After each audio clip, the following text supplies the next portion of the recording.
Bonjour à tous, bienvenue dans cette nouvelle vidéo de conseil éditorial. Aujourd'hui, on va parler des qualités à développer si on souhaite devenir écrivain ou tout simplement se lancer dans un projet d'écriture. Pour rappel, vous pouvez vous inscrire à ma newsletter sur mon site joannasebrien.com pour bénéficier de conseils d'écriture et de lecture exclusifs. Si on veut se lancer dans un processus d'écriture, je pense que la première qualité à développer, j'appelle ça une qualité, c'est la capacité de travail. L'écriture, c'est un travail quotidien, hebdomadaire pour certains, et c'est un travail très conséquent si on souhaite aboutir à un roman, un scénario, un manuscrit quel qu'il soit. Ça va vous demander des heures, des centaines d'heures en fait. Il y en a qui estiment que pour écrire un roman, il faut autour de 900 heures. Bon, il y a beaucoup de chiffres qui sont avancés. Et c'est un travail qui est extrêmement dense. Ça demande une grande capacité de concentration, donc c'est un vrai travail, contrairement à ce qu'on peut dire souvent. L'écriture, voilà, c'est comme on dit, 1% d'inspiration, 99% de transpiration.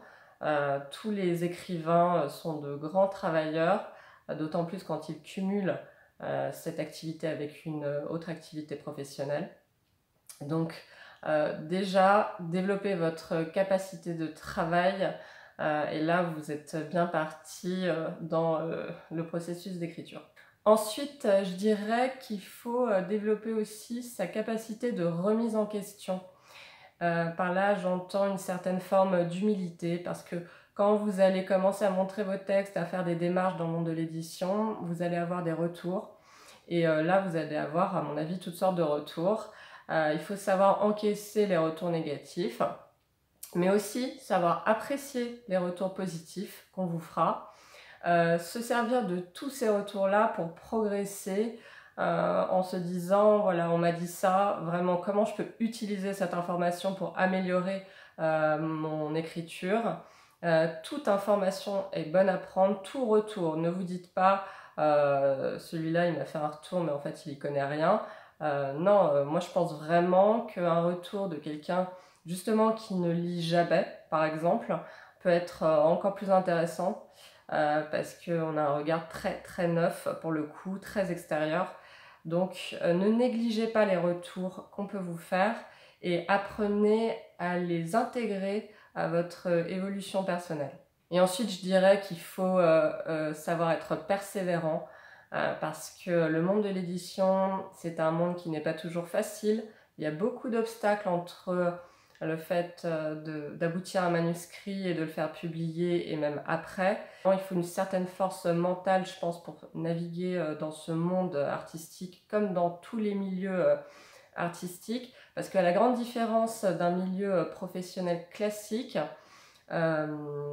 souvent là on a des choses personnelles qui entrent en ligne de compte. Quand vous présentez un projet, il peut venir de vos tripes, alors que dans le monde de l'entreprise, c'est pas forcément le cas. Ça peut être le cas évidemment dans le monde de l'entreprise, mais dans le domaine artistique, vous comprenez bien qu'on met en jeu son histoire, ses émotions à travers un projet et que du coup, c'est plus difficile à gérer par la suite.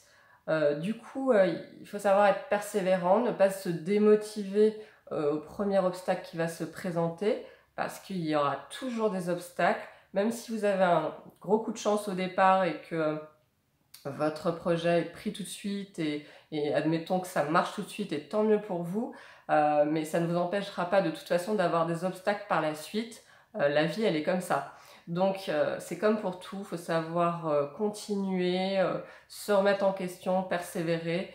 Et là, je pense que vous serez bien parti pour naviguer dans ce milieu de l'édition et puis surtout aboutir vos textes. Voilà pour aujourd'hui, je vous dis à très bientôt pour de nouvelles vidéos et écrivez bien.